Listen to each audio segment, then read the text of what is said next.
System جو تھا اس کے پازیٹیو امپیکٹس تھے.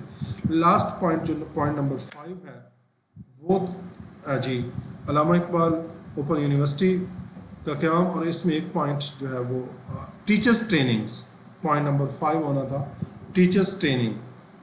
ٹیچرس ٹریننگ کے لیے جو ہے وہ مختلف قسم کے ادارے کھولے گئے جہاں سے ٹیچرس کو ٹرین کیا جانا تھا. جتنا ٹیچر پروفیشنل ہوگا, کمیٹڈ ہوگا, موٹیویٹڈ ہوگا, ایجوکیٹڈ ہوگا, ایکسپوئر والا ہوگا, اتنی ہی زیادہ قوم پڑھی لکھی بنے, اس کے ریزلٹس اس کی ٹیچنگ کے تبھی زیادہ آتے ہیں. اب یہ تھے ہمارے پازیٹیو اسپیکٹس, مثبت پہلو. اب آئے ہم نیگیٹو امپیکٹس کی طرف پڑھتے ہیں. نیگیٹو امپیکٹس کی بات کی جائے تو سب سے پہلا جو نیگیٹو امپیکٹ تھا, برڈن انکریزڈ آن دا نیشنل ٹریجری, جو قومی خزانے کے اوپر بہت بڑا بوجھ پیدا ہو گیا. بوجھ کیا تھا کہ پہلے گورنمنٹ سروائیو کر رہی تھی, سروائیول کی جنگ لڑ رہی تھی, فنانشل کنڈیشنز گورنمنٹ کی بڑی ویک تھیں, تو اس کے ساتھ ساتھ جب اتنے بڑے ادارے جو تھے وہ نیشنلائز کر لیے گئے, صنعت کا, تعلیم کا, کامرس کا, تو ان اداروں کے لوگوں کو بھی گورنمنٹ کے خزانے سے تنخواہیں دینا پڑی. جب تنخواہیں دینا پڑی تو ڈیفینیٹلی خزانے سے ہی وہ تنخواہیں جانے تھی, اتنی ٹیکس کلیکشن اور انکم گورنمنٹ کی کم تھی, تو اس سے حکومتی مشکلات جو تھیں وہ بڑھ گئیں. گورنمنٹ ڈیفیکلٹیز ور انکریزڈ. نمبر 2 پوائنٹ, تعلیمی اداروں کے مالکان ناخوش ہوئے. اب تعلیمی اداروں کے جو مالکان جو تھے وہ اپنی مرضی سے فیسز کلیکٹ کرتے تھے, ڈفرینٹ چارجز لیتے تھے, تو وہ دیور آر نا ہیپی, کیونکہ وہ اپنے جس طریقے سے وہ کمائی کر رہے تھے ان کی کمائی. اب ایجوکیشن کسی ٹائم میں اس کو پروفیشنل بڑا ہولی پروفیشن سمجھا جاتا تھا, اور آج تو اس کو لوگ بزنس پوائنٹ آف ویو سے لیتے ہیں. سب سے اچھا بزنس بھی یہی ہے, تعلیم کا, صحت کا, یہ اچھا بزنس سمجھا جاتا ہے. جب تک تعلیم کو تعلیم نہیں سمجھا جائے گا نا, تب تک اس کے اندر ڈیولپمنٹ آنا, کنٹری کے اندر اور لوگوں کے اندر علم کا ذخیرہ اجاگر کرنا بہت مشکل ہے. نمبر 3 پوائنٹ, کرایوں میں چھوٹ سے مسائل میں اضافہ. اب جو کرائے گورنمنٹ نے کنسیشن دی ٹرانسپورٹ فیریز کے اندر, تو وہ کنسیشن کو مس یوز کیا اسٹوڈنٹس نے, طلباء نے. Concession in the transport fairies increase tension. آئے دن اسٹوڈنٹس جو تھے وہ گھروں سے نکلتے اسکول کالجز کے لیے, یونیورسٹیز کے لیے, اور راستے میں کالج میں جانے کی بجائے بس کنڈکٹرز کے ساتھ, ڈرائیورز کے ساتھ, جو سوسائٹی کے بالکل ہی پست طبقے کے لوگ ہوتے ہیں, ان کے ساتھ بحث مباحثہ کرنا بھی ایک پڑھے لکھے انسان کے لیے مناسب نہیں ہوتا. بڑے ورسٹ لوگ ہوتے ہیں, تو ان کے ساتھ لڑائی جھگڑا فسادات شروع ہو گئے. یہ نیگیٹو امپیکٹس کے پیک تھی. پھر اسٹوڈنٹس کالجز میں جانے کی بجائے وہ دوسرے روٹس کے اوپر سیر سپاٹا کرتے تھے, سیر سپاٹا کرنے کے بعد شام کو گھروں کو لوٹ جاتے. یہ مسائل فیس کرنا پڑے اس گورنمنٹ کو اور تعلیمی سیکٹر کو. اب یہ کہہ لیں کہ جو اسٹوڈنٹس یونینس اور بدماشی کا کلچر جو تھا وہ اس ٹائم میں پیک پہ چلا گیا. نیکسٹ پوائنٹ تھا طلباء یونین کا قیام. اب اسٹوڈنٹس یونین بن گئی. اب اسٹوڈنٹس یونینس ور آرگنائزڈ. اب بہت سی پولیٹیکل پارٹیز جو ہیں وہ اسٹوڈنٹ یونینس کو فنکشنل کرنا چاہتی ہیں, بنانا چاہتی ہیں, وہ اسٹوڈنٹس کو پولیٹیکل پرپسز کے لیے استعمال کرنا چاہتی ہے. یہ بہت ہی ورسٹ کنڈیشن ہوتی ہے, کیونکہ اسٹوڈنٹس کی کو جو کنسنٹریشن ایجوکیشن کی طرف ہونی چاہیے وہ ڈائیورٹ ہو جاتی ہے, وہ پولیٹیکل ایکٹیویٹیز کی طرف زیادہ موو کر جاتے ہیں, تو پھر اس طرح ان کا تعلیمی نقصان بہت زیادہ ہوتا ہے. تو یہ تھے مین پوائنٹس جو کہ ہم نے ڈسکس کیے. تو اس میں والدین کو بھی بہت سی تشویش ہونے لگی. ہمارے سر تھے, اللہ تعالیٰ ان کو عزت المقام دے, وہ کہتے تھے کہ یہ ذوالفقار علی بھٹو نے, انگلش کے پروفیسر تھے رائے اکبر صاحب, وہ کہا کرتے تھے کہ یہ ذوالفقار علی بھٹو نے یہ جو کنسیشن دی ہے نا, انتہائی سب سے بڑا جرم کیا. اس کے بہت نیگیٹو امپیکٹس کو دیکھ کے یہ باتیں کی جاتی ہیں. وہ کہتے ہیں کہ اسٹوڈنٹس اس کو مس یوز کر رہے ہیں اور ہائیلی مس یوز کر رہے ہیں, اور واقعی بات تو ٹھیک تھی. تو یہ تھے ہمارے ایجوکیشن کے پازیٹیو اور نیگیٹو امپیکٹس.